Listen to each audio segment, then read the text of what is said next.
नमस्कार विद्यार्थी मित्रांनो, परत एकदा आपलं स्वागत आहे घे भरारी तू या यूट्यूब चॅनलवरती. तर मित्रांनो, आज आपण पाहणार आहोत एक जाहिरात आलेली आहे. मित्रांनो, कोणती जाहिरात आहे तर नोंदणी व मुद्रांक विभागाच्या अंतर्गत ही पदभरती आहे. तर ही पदभरती कोण्या ठिकाणची आहे तर मित्रांनो, पुणे जिल्ह्याच्या अंतर्गत ही पदभरतीची जाहिरात आलेली आहे. तर मित्रांनो, यामध्ये पदे कोणती आहेत आणि ही परीक्षा कोण घेणार आहे आणि या परीक्षेचा सिलेबस काय आहे, तसंच आपण यामध्ये पाहणार आहोत कोणत्या प्रवर्गासाठी किती आरक्षित जागा आहेत, याविषयी आपण सर्व काही डिटेल्समध्ये जाणून घेऊयात. नवीन असाल तर आपल्या चॅनलला सबस्क्राईब करून ठेवा मित्रांनो, आणि नेहमी अपडेट राहण्यासाठी आपल्या चॅनल शेअर करत जा आपल्या मित्रांसोबत. आणि जास्त काय अपेक्षा नाही आहे मित्रांनो, फक्त एक लाईक करत जाऊ आपल्या व्हिडिओला. तुमच्या व्हिडिओमुळे नवीन व्हिडिओ बनवायला मोटिवेशन भेटतं. तर चला मित्रांनो, व्हिडिओला सुरुवात करूयात. तर मित्रांनो, ही पदभरतीची जाहिरात आहे. फक्त कोणती आहे, गट ड शिपाई संवर्गाची ही जाहिरात आहे मित्रांनो. फक्त शिपाई पदाची ही पदभरतीची जाहिरात आलेली आहे. यामध्ये फक्त एकच पद आहे, ते म्हणजे शिपाई पद आहे. तर याच्या अंतर्गत या पदासाठी कोणती शैक्षणिक अर्हता आहे ते पण पाहून घेऊयात. तर नोंदणी व मुद्रांक विभागाकडील सरळ सेवेने भरायची रिक्त पदाची पदभरती करता प्रस्तुत जाहिरातीत नमूद केल्याप्रमाणे शैक्षणिक अर्हता व इतर बाबीची पूर्तता करणाऱ्या पात्र उमेदवाराकडून ऑनलाईन पद्धतीने अर्ज मागविण्यात येत आहेत. तर मित्रांनो, हे ऑनलाईन पद्धतीनेच फॉर्म भरण्यात येणार आहे. ही सरळ सेवा आहे मित्रांनो, त्यामुळे फक्त एकच परीक्षा असते, याला इंटरव्ह्यू वगैरे काही नसतो. तर पुढे काय म्हणलेलं आहे, किंवा मेन्स परीक्षा नसते. तर सरळ सेवेने भरायच्या पदाकरिता या ठिकाणी पाहू शकता तुम्ही IBPS आणि ऑनलाईन दिलेलं आहे. याचा अर्थ ही परीक्षा कोण घेणार आहे मित्रांनो, IBPS घेणार आहे. तुम्ही पाहू शकता, सरळ सेवा फक्त दोनच घेता सध्या. त्याला दोन्हीकडेच कॉन्ट्रॅक्ट दिलेला आहे. एक IBPS आहे आणि दुसरं TCS आहे मित्रांनो. तर या दोन्हीकडे ही पदभरतीची जाहिरात दिल्यात येत असतात सरळ सेवेच्या. तर ही पदभरतीची जाहिरात आहे IBPSकडे. अर्थात ही परीक्षा, ही IBPS परीक्षा कोणत्या ठिकाणची घेत असते तर ही बँकिंगची परीक्षा घेण्यासाठी एक्सपर्ट असते. तर तीच परीक्षा आता हे शिपाई पदाची पदभरतीची घेणार आहेत. तर पुढे काय म्हणलेलं आहे बघा, संकेतस्थळावर प्रसिद्ध अर्ज मागवण्यात येत आहेत. उमेदवारांनी या ठिकाणी हे संकेतस्थळ दिलेलं आहे त्यांचं. या नोंदणी महानिरीक्षक व मुद्रांक नियंत्रण महाराष्ट्र राज्य पुणे यांचे संकेतस्थळावर उपलब्ध असलेली सविस्तर जाहिरात वाचून त्याप्रमाणे विविध मुदतीत अर्ज सादर करावे. ऑनलाईन भरलेल्या अर्जाव्यतिरिक्त इतर कोणत्याही प्रकारे भरलेले अर्ज स्वीकारले जाणार नाहीत. फक्त ऑनलाईन पद्धतीनेच हे अर्ज स्वीकारले जातील, इतर कुठल्याही पद्धतीने हे अर्ज स्वीकारले जाणार नाहीत, असं त्यांनी सांगितलेलं आहे. तर पुढे काय म्हणलेलं आहे बघा, सरळ सेवेने भरती प्रक्रिया संदर्भात सविस्तर जाहिराती त्यांच्या या संकेतस्थळावरती आहे. तर ही तीच संकेतस्थळावरची ही जाहिरात आहे मित्रांनो. तर या नोंदणी महानिरीक्षक व मुद्रांक नियंत्रक महाराष्ट्र राज्य पुणे यांचे संकेतस्थळावरील उपलब्ध असून उमेदवाराने जाहिरातीत नमूद संपूर्ण माहिती काळजीपूर्वक वाचून ऑनलाईन पद्धतीने या संकेतस्थळावरती म्हणजे IBPSच्या संकेतस्थळावरती जाऊन आपला अर्ज काय करायचा आहे, सादर करायचा आहे. सदर संकेतस्थळाला भरती प्रक्रियेदरम्यान वेळोवेळी भेट देऊन भरती प्रक्रियेसंदर्भात आवश्यक अद्ययावत माहिती प्राप्त करून घेण्याची जबाबदारी कोणाची असेल तर उमेदवाराची असेल. तर मित्रांनो, या ठिकाणी तुम्ही इथे पाहू शकता त्यांनी काय म्हणलेलं आहे तर काळजीपूर्वक वाचून म्हणलेलं आहे. त्यामुळे मित्रांनो, मी सर्व माहिती तुम्हाला सांगणार आहे, त्यामुळे हा व्हिडिओ आपला शेवटपर्यंत पहा. तर बघा पुढे काय दिलेलं आहे. या ठिकाणी सांगण्यात आलेलं आहे मित्रांनो, ऑनलाईन अर्ज करण्याचं वेळापत्रक दिलेलं आहे या ठिकाणी. तर कधीपासून सुरुवात झालेली आहे तर 22/4/2025ला सुरुवात झालेली आहे. तर अंतिम दिनांक आहे मित्रांनो 10/5/2025ची आहे. आणि अंतिम मुदत परीक्षा शुल्क भरण्याची कधीची आहे, 10/5/2025चीच आहे. तर परीक्षेचं जे का ऑनलाईन प्रवेशपत्र असेल ते कधी, परीक्षेच्या 7 दिवस तुम्हाला अगोदर भेटून जाईल. तर पुढे काय म्हणलेले आहे मित्रांनो, या ठिकाणी पहा तुम्ही, परीक्षाचा दिनांक, वेळ, केंद्र प्रवेशपत्रामध्ये नमूद केले जाईल. परीक्षेचे प्रवेशपत्र हे परीक्षेपूर्वी किती 7 दिवस अगोदर तुम्हाला प्राप्त करण्यात येईल. वेळोवेळी नवीन लिंक त्यांनी देतील या संकेतस्थळावरती असं सांगण्यात आलेलं आहे. त्या संकेतस्थळावरती जाऊन तुम्हाला वेळोवेळी भेट द्यायची आहे. तर पुढे काय म्हणलेलं आहे मित्रांनो, ही प्रत्येक कोणाची जबाबदारी असणार आहे तर उमेदवाराचीच असेल असं त्या ठिकाणी सांगण्यात आलेलं आहे. तर अर्ज करण्याच्या महत्त्वाच्या सूचना दिलेल्या आहेत. या ठिकाणी आपल्याला आता सूचना पाहायच्या आहेत काय आहे ते. ऑनलाईन अर्जामध्ये उमेदवाराने त्यांच्या पात्रतेनुसार काळजीपूर्वक संपूर्ण अचूक व खरी माहिती भरणे आवश्यक व बंधनकारक आहे. ऑनलाईन पद्धतीने अर्ज भरताना काही चुका झाल्यास किंवा त्रुटी राहिल्यास किंवा दिशाभूल करणारी माहिती दिली गेल्यामुळे भरतीच्या कोणत्याही टप्प्यावर अर्ज नाकारला गेल्यास त्यांची सर्वस्वी जबाबदारी ही संबंधित उमेदवाराची राहिली. याबाबत उमेदवारांनी कसल्याही स्वरूपाची तक्रार विचारात घेतली जाणार नाही. तर मित्रांनो, या ठिकाणी काय सांगण्यात आलेलं आहे, तुमचं जे काही फॉर्म असेल ते तुम्ही काळजीपूर्वक भरा. यामध्ये कुठल्याही प्रकारची तुमची तक्रार ऐकून घेतली जाणार नाही. कारण का, तर तुम्ही फॉर्म भरताय तर सर्वस्व जबाबदारी कोणाची असेल तर तुमचीच असेल असं सांगण्यात आलेलं आहे. याबाबत उमेदवाराला कसल्याही स्वरूपाची काय करण्यात येणार आहे, तक्रार विचारात घेतली जाणार नाही असं सांगण्यात आलेलं आहे. ऑनलाईन अर्जात भरलेली माहिती अर्ज सादर केल्यानंतर बदलता येणार नाही. त्यामुळे ऑनलाईन अर्जाची माहिती उमेदवारांनी काळजीपूर्वक भरावी. जाहिरातीमध्ये नमूद केलेल्या सर्व अटी, शैक्षणिक अर्हता व मागणीनुसार आरक्षण, वयोमर्यादा, शिथिलीकरण वगैरे पात्रता तपासून ऑनलाईन अर्ज भरावा असं सांगण्यात आलेलं आहे. तर पुढे काय म्हणलेलं आहे बघा, अजून पुढे या ठिकाणी बघा, ऑनलाईन अर्ज प्रक्रियेच्या सर्व टप्प्यातील माहिती परिपूर्ण भरून विहित परीक्षा शुल्क भरलेल्या उमेदवाराची स्थिती, परीक्षेचे रूपरेषा, वेळापत्रक, परीक्षा केंद्र, बैठक क्रमांक इत्यादीबाबत माहिती संकेतस्थळावर उपलब्ध राहील. याबाबत स्वतंत्र पत्रव्यवहार केला जाणार नाही. तुम्हाला कुठलाही पत्रव्यवहार केला जाणार नाही की तुमचं हॉल तिकीट आलं वगैरे वगैरे किंवा अशाची काही माहिती असतील ते. तर पुढे काय म्हणले, उमेदवाराला परीक्षा तसेच कागदपत्र पडताळणीच्या सर्व संबंधित ठिकाणी स्वखर्चाने उपस्थित राहावे. आता म्हणजे परीक्षा झाल्याच्यानंतर तुमचं जे काही ठिकाण निवडलं जाईल म्हणजे डॉक्युमेंट व्हेरिफिकेशनचं, त्या ठिकाणी तुम्हाला स्वतःहून तिथं जायचं आहे. तर पुढे काय म्हणलेलं आहे बघा, ऑनलाईन परीक्षेचे म्हणजे हे CBTनुसार असणार आहे. तर आयोजन महाराष्ट्र राज्यातील पुणे, नागपूर, छत्रपती संभाजीनगर, नाशिक, अमरावती, लातूर, मुंबई, कोकण विभागातील खालील नमूद विविध शहरामध्ये केले जाईल. उमेदवारांनी निवड केलेल्या परीक्षा केंद्रात कोणत्याही परिस्थितीत बदल होणार नाही याची उमेदवारांनी नोंद घ्यावी. तर मित्रांनो, या ठिकाणी काय करण्यात आलेलं आहे, तर यांनी स्वतःहून या ठिकाणी सेंटर दिलेले आहेत, त्याच ठिकाणी परीक्षा होणार आहे, त्यामध्ये बदल केला जाणार नाही असं सांगण्यात आलेलं आहे. या ठिकाणी इथे पाहू शकता, अहिल्यानगर आहे, या ठिकाणचं अकोला आहे, अमरावती आहे, बीड आहे, या ठिकाणी दिलेले आहेत. पाहून घ्या, सर्व सेंटर या ठिकाणी दिलेले आहेत. मराठवाड्यामधलं नांदेड आहे, परभणी आहे, या ठिकाणी दिलेले आहेत. तर छत्रपती संभाजीनगर आहे, लातूर आहे, या ठिकाणी बरेच दिलेले आहेत, बीड असेल, तर या ठिकाणी दिलेले आहेत. मित्रांनो, तुम्ही पाहू शकता वेगवेगळ्या ठिकाणी इथं दिलेले आहेत. प्रत्येक ठिकाणचं या ठिकाणी सेंटर दिलेलं आहे. तर परीक्षा शुल्क बघा, परीक्षा शुल्क या ठिकाणी खुल्या प्रवर्गासाठी मित्रांनो 1000 रुपये आहे, म्हणजे 1000 रुपये. तर मागास प्रवर्ग उमेदवारासाठी किती आहे, 900 रुपये आहे, आणि जे अनाथ उमेदवार आहेत त्यांच्यासाठी पण 900 रुपये आहे. तर पुढे काय म्हणले, माजी सैनिक, दिव्यांग माजी सैनिक यांच्यासाठी परीक्षा शुल्क काय करण्यात येणार आहे, माफ करण्यात येणार आहे.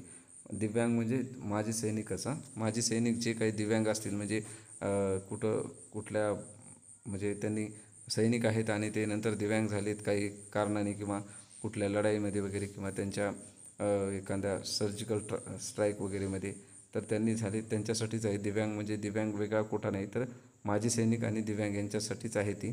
माजी सैनिक जे दिव्यांग असतील त्यांच्यासाठीच फक्त परीक्षा शुल्क माफ आहे, जे दिव्यांग आहेत त्यांच्यासाठी नाही. म्हणजे जे दिव्यांग ओरिजिनल आहेत त्यांच्यासाठी नाही, म्हणजे हे डुप्लिकेट असं म्हणत नाही. हे सैनिक आहेत आणि हे सैनिक जे दिव्यांग झालेत त्यांच्या कर्तव्य निभावताना त्यांच्यासाठी फक्त ही परीक्षा शुल्क माफ आहे, बाकी दिव्यांगासाठी नाही. जे सैनिक आहेत फक्त त्यांच्यासाठीच माफ आहे असं सांगण्यात आलेलं आहे. या ठिकाणी फक्त ऑनलाईन पद्धतीनेच परीक्षा शुल्क स्वीकारले जातील. उपरोक्त परीक्षा शुल्काव्यतिरिक्त बँक चार्जेस तसेच त्यावरील देय कर अतिरिक्त असतील. म्हणजे तुम्हाला GST वगैरे जे काय असेल ते तुम्हाला भरावं लागणार आहे. त्या ठिकाणी परीक्षेचा शुल्क ना परतावा, नॉन रिफंडेबल आहे मित्रांनो. तर परीक्षा शुल्क भरल्याबाबतची ऑनलाईन चलनाची पावती प्रती, ऑनलाईन पद्धतीने केलेल्या अर्जाच्या प्रतीसोबत कागदपत्र पडताळणीच्या सोबत त्यावेळेस तपासणीच्या वेळेस तुम्हाला सादर करायची आहे. त्यामुळे फॉर्म भरलेला असेल तर तुम्ही फॉर्म तो व्यवस्थितरित्या सेव्ह करून ठेवा, तुमच्यापाशी प्रिंट काढून ठेवा आणि सोबत त्याची जी काय ऑनलाईन पेमेंट केलेली आहे त्याची पण स्लिप तुमच्यापाशी ठेवा. पुढे काय म्हणलेले आहे, अर्ज भरणे व सादर करण्याबाबत आवश्यक सूचना दिलेल्या आहेत या ठिकाणी. तर या ठिकाणी सांगितलेलं आहे, या लिंकवरती जाऊन तुम्ही सविस्तररित्या अभ्यासावी. त्यासाठीच हे आपलं इथे PDF आपण पाहत आहोत, तीच आहे ही PDF. तर तुम्हाला काही अर्ज भरताना किंवा सादर करताना काही समस्या उद्भवल्या तर या ठिकाणी हा नंबर दिलेला आहे, 2 नंबर दिलेले आहेत. या नंबरवरती तुम्ही संपर्क साधू शकता. या ठिकाणी त्यांनी सांगितलेले कार्यालयीन वेळ सकाळी 9:30 ते सायंकाळी 6 वाजेपर्यंत तुम्ही संपर्क साधू शकता. त्यानंतर पुढे काय म्हणलेलं आहे बघा, ऑनलाईन परीक्षेचा जे काही फी भरण्यासाठीचा दिनांक दिलेला आहे 12/5/2025 रात्री 12 वाजेपर्यंत तुम्ही भरू शकता.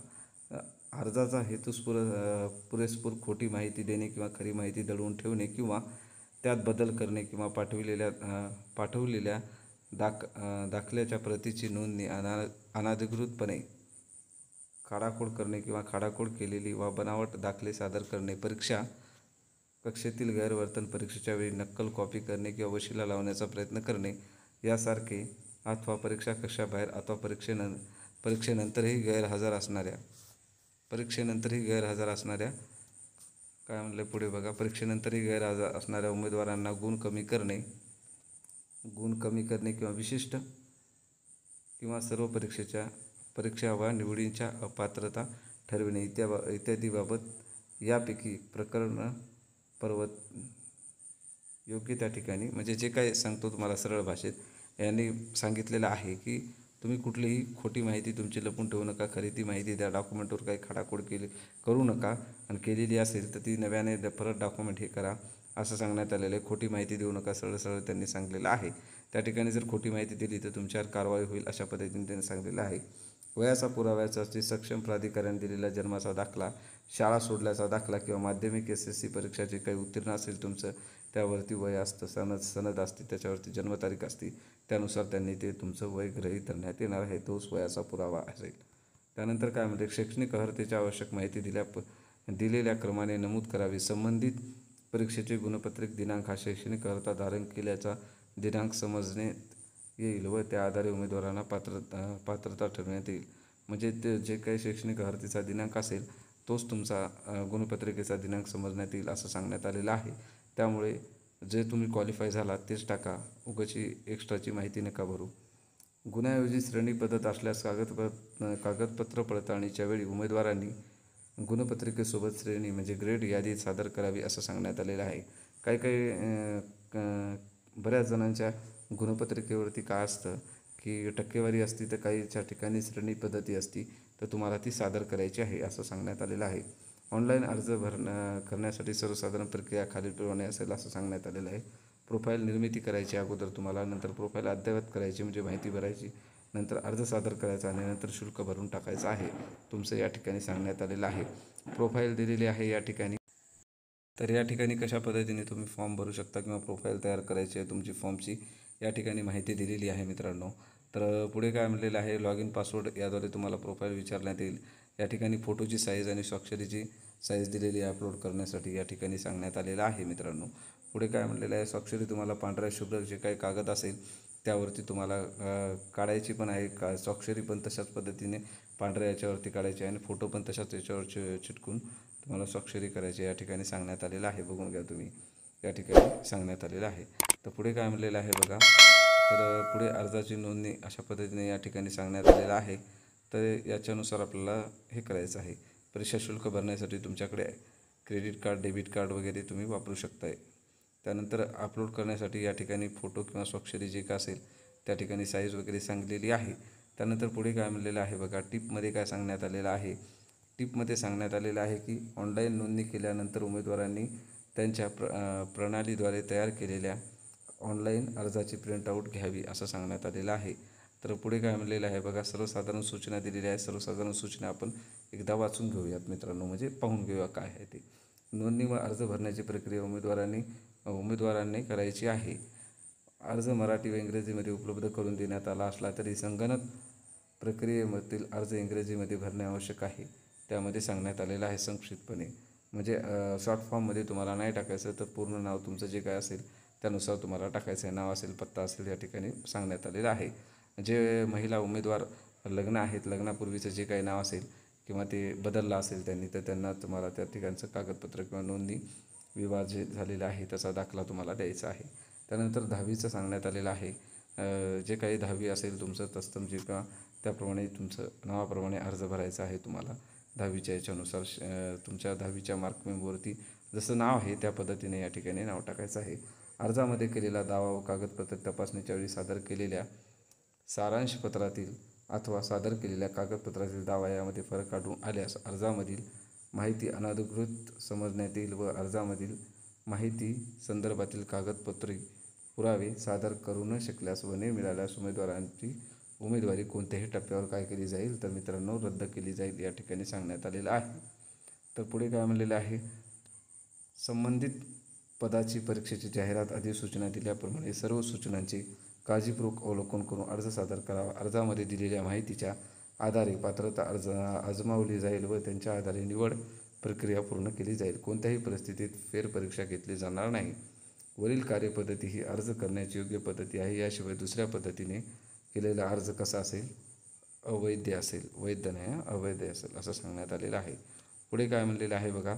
या ठिकाणी उमेदवाराने अर्जात स्वतःचे नाव, सामाजिक प्रवर्ग, कोणत्या प्रवर्गातून अर्ज करू इच्छित आहे तो प्रवर्ग, जन्मदिनांक, भ्रमणध्वनी, ईमेल ID तुमचा टाकायचा आहे. त्या ठिकाणी काळजीपूर्वक भरायचं आहे असं सांगण्यात आलेलं आहे. तर पुढे काय म्हणलेलं आहे.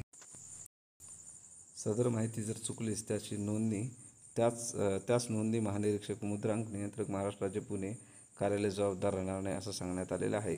उमेदवाराने अर्जावर केलेली स्वाक्षरी ही त्यांच्या प्रवेशपत्रावर, उपस्थितीपत्रावर एकाच प्रकारे करायची आहे तुम्हाला. म्हणजे जी सही केलेली आहे तशीच सही तुम्हाला प्रत्येक ठिकाणी झालेली पाहिजे. स्वाक्षरी तुमची सिग्नेचर तर वेगवेगळी करायची गरज नाही असं सांगण्यात आलेलं आहे. म्हणजे एकच करा असं सांगण्यात आलेलं आहे. जी तुम्ही फॉर्म भरताना केलेली आहे तीच तिथे उपस्थित राहिल्यावरती पण तुम्हाला तीच करायची आहे आणि तुमच्या हॉल तिकीटवरती पण तीच सिग्नेचर करायची आहे. तर पुढे काय म्हणलेलं आहे बघा.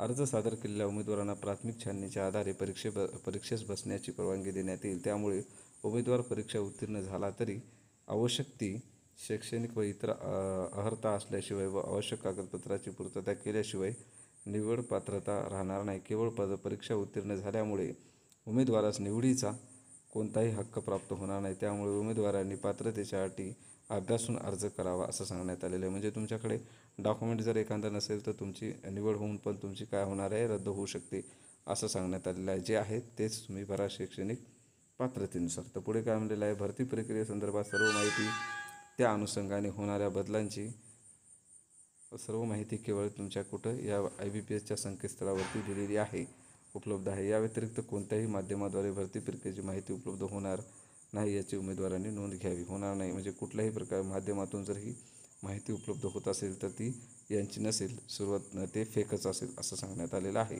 माझ्या मते तर फेकच असते. कारण का ओरिजिनल ऑफिशियली ज्यावेळेस ऑफिशियली वेबसाईट नसते असं करतात बरेच जण. तर पुढे काय म्हणलेलं आहे. तर विहित दिनांकानंतर व विहित वेळेनंतर आलेल्या कोणताही अर्ज संगणकीय प्रणालीद्वारे स्वीकृत केला जाणार नाही असं सांगण्यात आलेलं आहे. वय, शैक्षणिक अर्हता, मागासवर्ग, नॉन क्रिमिनल प्रमाणपत्र, दिव्यांग असेल, महिला असेल, माजी सैनिक असेल, अनाथ असेल, प्रकल्पग्रस्त असेल किंवा भूकंपग्रस्त, अंशकालीन कर्मचारी असेल, खेळाडू असेल, अनुभव, पात्रता इत्यादी संदर्भात न चुकता अर्जामध्ये स्पष्टपणे निर्विवादपणे दावा करणे आवश्यक आहे. अर्जातील संबंधित रकान्यात स्पष्टपणे दावा केला नसल्यास संबंधित दाव्याचा विचार केला जाणार नाही. उमेदवाराने अर्ज सादर केल्यानंतर त्यामध्ये कोणत्याही प्रकारचा बदल केला जाणार नाही असं सांगण्यात आलेलं आहे. तर पुढे काय म्हणलेलं आहे. ज्या उमेदवारांना यापूर्वी त्यांचे नाव रोजगार स्वयंरोजगार मार्गदर्शन केंद्राकडे सेवा योजना कार्यालय, समाज कल्याण, आदिवासी विभाग, प्रकल्प अधिकारी, जिल्हा सैनिक बोर्ड, अपंग कल्याण कार्यालय इत्यादी कार्यालयात नोंदविलेले आहे अशा उमेदवारांनी देखील स्वतंत्ररित्या ऑनलाईन अर्ज करणे आवश्यक आहे असं सांगण्यात आलेलं आहे. जे माजी सैनिक असलेल्या पदावर शिफारसीसाठी पात्र उमेदवार उपलब्ध न झाल्यास त्यासाठी आरक्षित असलेली पदे भरती संदर्भात शासनाने वेळोवेळी निर्गमित केलेले आदेश परिपत्रक शासन निर्णयानुसार कारवाई करण्यात येईल. जर त्या ठिकाणी माजी सैनिक उपलब्ध नसेल तर तिथे दुसऱ्या ओपन कॅन्डिडेटला किंवा दुसऱ्या अदर कॅन्डिडेटला त्या ठिकाणी निवड केली जाईल असं सांगण्यात आलेलं आहे. तर पुढे काय म्हणलेलं आहे. या ठिकाणी दिलेलं आहे सर्व काही. इथे बघू शकता तुम्ही. खेळाडू असेल, प्रकल्पग्रस्त असेल, भूकंप असेल, पदवीधर असेल, पदवीधारक असेल, अंशकालीन उमेदवार असेल, समांतर आरक्षण प्रवर्गातून पात्र उमेदवार उपलब्ध न झाल्यास सदर पदाची त्या सामाजिक प्रवर्गातून सर्वसाधारण म्हणजे समांतर आरक्षण विरहित पात्र उमेदवाराकडून गुणवत्तेनुसार विचार करण्यात येईल. समजा हे पद आहेत रिक्त आणि या ठिकाणी उमेदवार उपलब्ध नाही झाला तर काय करणार, ते त्या सामाजिक प्रवर्गातून ते उमेदवार भरले जातील. म्हणजे समांतर आरक्षण असेल त्या ठिकाणी असं सांगण्यात आलेलं आहे. पुढे काय म्हणलेलं आहे बघा. या ठिकाणी दिलेली आहे माहिती बघा. पुढे काय म्हणलेलं आहे ते. या ठिकाणी कागदपत्र पडताळणीच्या वेळेस तुम्हाला कोणते कागदपत्र सादर करायचे आहेत या ठिकाणी सांगण्यात आलेलं आहे. तर मित्रांनो, या ठिकाणी तुम्हाला अर्जासोबत तुम्हाला काय करायचं आहे. सोय घोषणा प्रमाणपत्र असेल, शैक्षणिक अर्हतेचा पुरावा असेल, वयाचा पुरावा म्हणजे तारखेचा पुरावा, आर्थिकदृष्ट्या दुर्बल असेल त्याचा पुरावा, राखीव प्रवर्गातून असेल त्याचा पुरावा तुमच्याकडे असावा, नॉन क्रिमिनल असेल त्याचा चालू आर्थिक वर्षातील असावा, जुना नसावा असं सांगण्यात आलेलं आहे. दिव्यांग असेल त्याचा पुरावा, माजी सैनिक असेल त्यांचा पुरावा, खेळाडू असेल त्यांच्या आरक्षणाचा पुरावा, त्यानंतर अनाथ असेल, महाराष्ट्र राज्याचं आदिवासी प्रमाणपत्र तुमच्याकडे असावं. त्यानंतर कर्नाटक आणि महाराष्ट्र सीमा अंतर्गत जे 865 गावं आहेत ते मराठी भाषिक असल्याचं तुमच्याकडे विविध नमुन्यातील दाखला असावा. त्यानंतर पुढे काय म्हणलेले आहे, तर विवाहित स्त्रियाच्या नावात बदल झाला असल्यास त्याचा पुरावा तुमच्याकडे असावा. त्यानंतर मराठी भाषेचं ज्ञान असलेला पुरावा, लहान कुटुंबाचं प्रतिज्ञापत्र, त्यानंतर पदवीधर किंवा पदवीधारक अंशकालीन उमेदवार असले त्याचं प्रमाणपत्र तुम्हाला लागतं. तर पुढे काय म्हणलेलं आहे बघा, परीक्षेचंच दिलेलं आहे या ठिकाणी.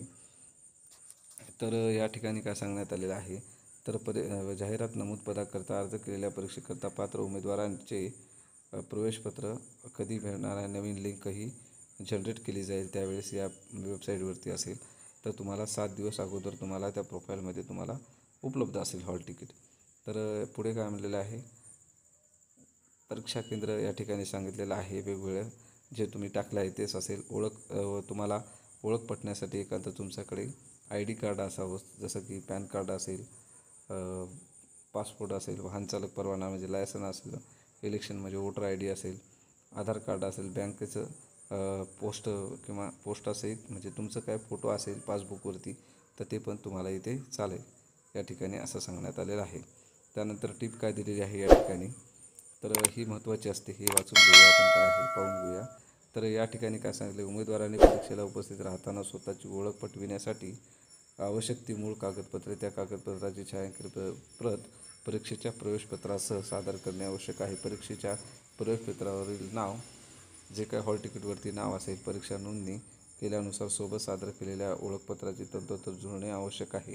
म्हणजे तुमचं हॉल तिकीट आणि तुमचं जे काही ID प्रूफ आहे त्याच्यानुसार तुम्हाला त्या ठिकाणी मॅच व्हावं लागतं. त्या काय सांगितलं आहे, रेशन कार्ड असेल, शिकाऊ वाहन परवाना ओळखपत्र म्हणून ग्राह्य धरले जाणार नाही.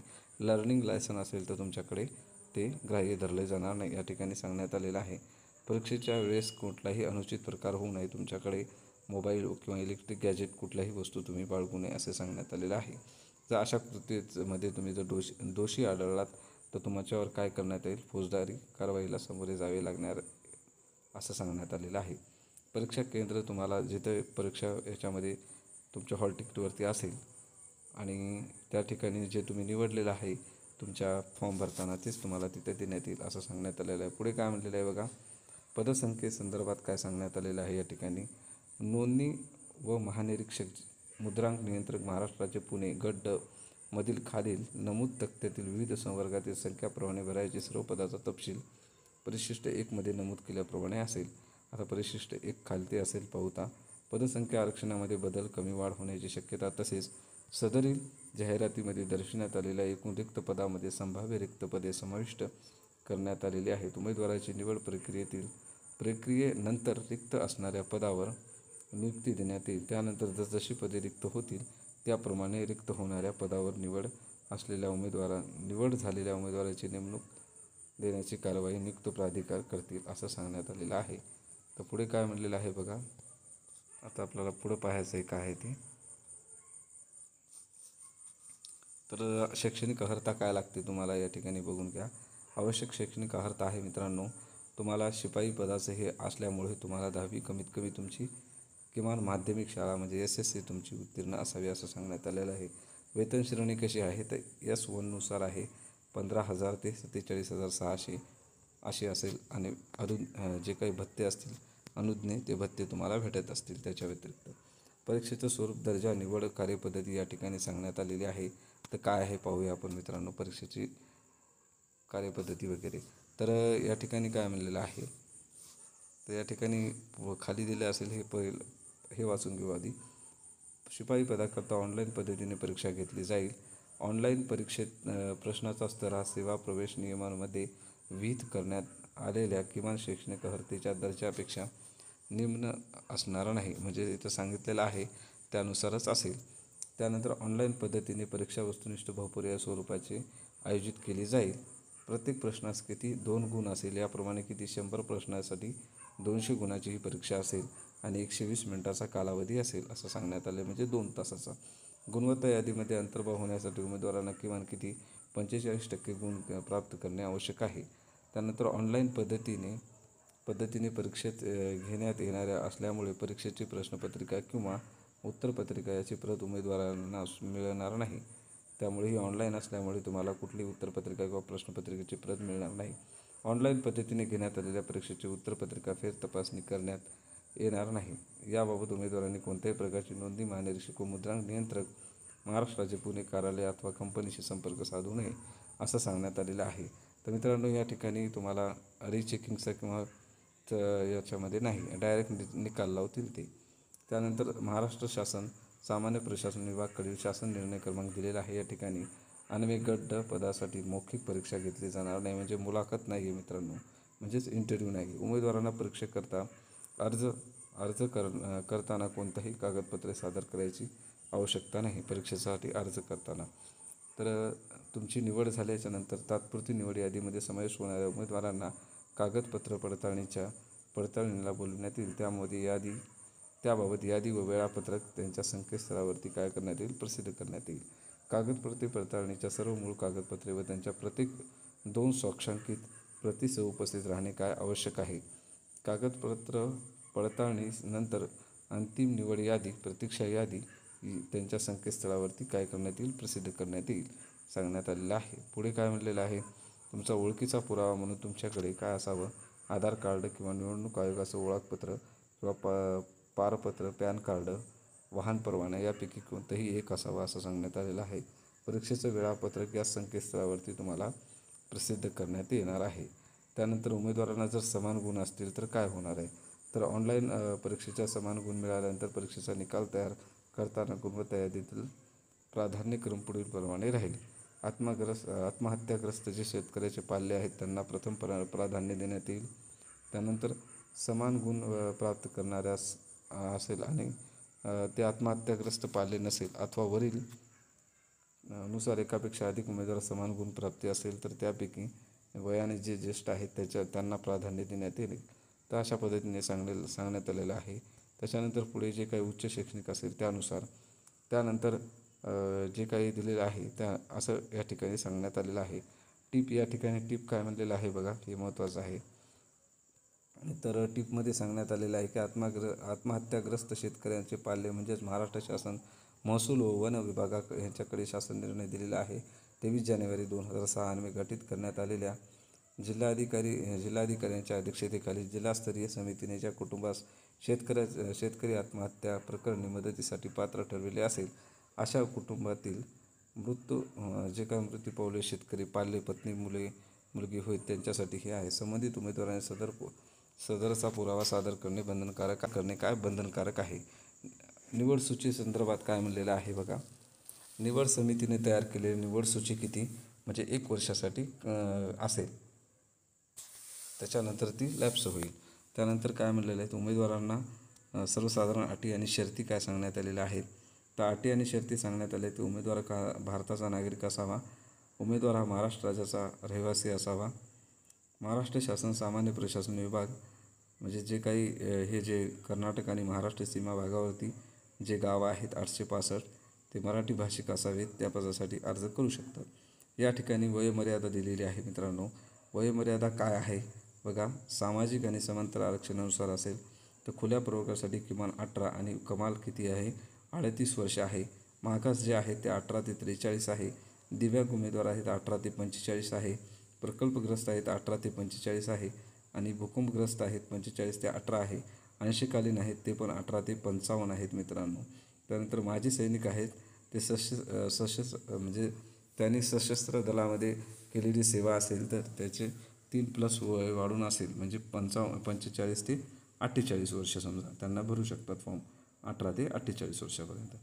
त्यानंतर पुढे काय म्हणले, खेळाडू असेल माजी सैनिक दिव्यांग असेल तर त्यांच्यासाठी पण 45 आहे. खेळाडू असेल तर त्यांच्यासाठी 43 आहे. जे अनाथ आहेत त्यांच्यासाठी 43 आहे. स्वातंत्र्य सैनिक आहेत त्यांच्यासाठी पण 18 ते 45 आहे. तुम्हाला या ठिकाणी वय ग्राह्य करण्यासाठी किंवा वयाची गणना करण्यासाठी 22/4/2025 मधून तुमचं वय जे आहे ते मायनस करायचं आहे. ते केल्याच्यानंतर तुमच्यासमोर जे वय येतं त्यानुसार तुम्ही क्वालिफाय ठरता का त्यानुसार होईल. तर ठरत असाल तर तुम्ही अप्लाय करू शकता. या ठिकाणी सामाजिक आणि समांतर आरक्षणासंदर्भात सांगण्यात आलेलं आहे. ही EWSच्या संदर्भात जे काही असेल ते GR या ठिकाणी सांगण्यात आलेलं आहे. महिला आरक्षणासंदर्भात सांगण्यात आलेलं आहे. त्यानंतर पुढे काय खेळाडू असेल, माजी सैनिक असेल, प्रकल्पग्रस्त, भूकंपग्रस्त, पदवीधर, अंशकालीन, अनाथ असेल, संस्थात्मक, बाह्यात्मक असेल म्हणजे संस्थेत राहणारे किंवा संस्थेच्या बाहेर राहून शिकलेली मुलं असतील त्यांच्यासाठी हे आरक्षण, सामाजिक आणि मागास आरक्षण असेल, दिव्यांग आरक्षण असेल या ठिकाणी सांगण्यात आलेलं आहे. तर या ठिकाणी बघा असे पदं डिस्ट्रीब्यूट केलेले आहेत. कोणत्या प्रवर्गासाठी किती आहेत बघू शकता इथे. तर या ठिकाणी बघा अनुसूचित जातीचं आहे त्यांच्यासाठी मित्रांनो टोटल 29 पदं रिक्त आहेत. तर त्यामध्ये सर्वसाधारणला 10 पदं त्यांनी दिलेली आहेत. महिलांना 9 पदं आहेत. माजी सैनिकाला 4 पदं आहेत. आणि दिव्यांगाला असेल तर दिव्यांगाला असे काही सांगण्यात आलेलं नाही.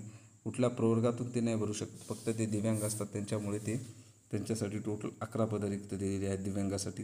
म्हणजे या पदातून नाही, त्यांच्यातून नाही, तर ते सगळ्यातूनच असतात. ते फक्त दिव्यांगाला असतात अशा पद्धतीचे. जसं हे महिलांना दिलेलं असतं, यांच्यामधूनच महिला घेतली जाते, तसं यांच्यामधून दिव्यांग घेतला जातो असं नाही. तर फक्त दिव्यांगाचा वेगळाच कोटा असतो, त्याच्यामुळे फक्त दिव्यांगाला दिव्यांगाच्याच कोट्यातून घेतात. तो कुठल्याही प्रवर्गातून येत नाही आरक्षणाच्या, फक्त दिव्यांगाच्या आरक्षणातून ह्या प्रवर्गातून येतो. तर या ठिकाणी असं सांगण्यात आलेलं. नंतर जे खेळाडू आहेत त्यांच्यासाठी एक दिलेले आहे, प्रकल्पग्रस्त असेल त्यांच्यासाठी एक, भूकंपग्रस्त असेल त्यांच्यासाठी एक, पदवीधर अंशकालीन असेल त्यांच्यासाठी एक दिलेली आहे. आणि अशा पद्धतीने हे केलेलं आहे त्यांनी. टोटल 29 अशा डिस्ट्रीब्यूट झालेल्या जागा आहेत. सर्वसाधारणसाठी अनुसूचित जातीसाठी किती आहेत तर 10 जागा आहेत मित्रांनो. त्यानंतर अनुसूचित जमाती आहे त्यांच्यासाठी टोटल 13 जागा आहेत. त्यामध्ये 4 जागा सर्वसाधारणला आहेत, 4 महिलांना आहेत, 2 माजी सैनिकाला आहे, 1 खेळाडूला आहे, 1 प्रकल्पग्रस्ताला आहे आणि पदवीधर अंशकालीनला 1 आहे. अशा पद्धतीने टोटल 13 जागा आहेत मित्रांनो. विमुक्त जाती आहे त्यांच्यासाठी मित्रांनो 7 जागा आहेत. टोटल सर्वसाधारणला 3 आहेत, 2 महिलांना आहेत, 1 माजी सैनिकाला आहे. त्यानंतर पदवीधर अंशकालीन आहे त्यांच्यासाठी 1 आहे. अशा टोटल 7 पदं त्यांनी दिलेली आहेत आरक्षित. त्यानंतर भटक्या जमाती ब आहे मित्रांनो. भटक्या जमाती बला 1 पण जागा नाही मित्रांनो. त्यानंतर भटक्या जमाती क आहे त्यांच्यासाठी 11 आहेत टोटल जागा. त्यांच्यामध्ये सर्वसाधारणला 3, महिलांना 3, माजी सैनिकाला 2, खेळाडूला 1, प्रकल्पग्रस्ताला 1 आणि पदवीधर अंशकालीनला 1. अशा पद्धतीने हे 11 जागा डिस्ट्रीब्यूट केलेल्या आहेत. त्यानंतर भज डला आहे मित्रांनो. भज डला काय किती आहेत तर टोटल 10 जागा आहेत. सर्वसाधारणला 2, महिलांना 3 आहेत, माजी सैनिकाला 2 आहेत, इथे खेळाडूला 1 आहे. त्याच्यानंतर पुढे काय म्हणलेलं आहे बघा. तर मित्रांनो या ठिकाणी खेळाडूसाठी 1 दिलेली आहे त्यांच्यासाठी, म्हणजे यांच्यामध्ये भजडला 1 दिलेली आहे, प्रकल्पग्रस्ताला पण 1 आहे आणि अंशकालीन पदवीधर आहेत त्यांच्यासाठी 1 आहे. अशा टोटल 10 जागा त्यांनी डिस्ट्रीब्यूट केलेल्या आहेत वेगवेगळ्या यांच्यासाठी प्रवर्गासाठी. तर काय म्हणलेलं आहे पुढे, विशेष मागास प्रवर्ग आहे त्यांच्यासाठी 5 जागा आहेत.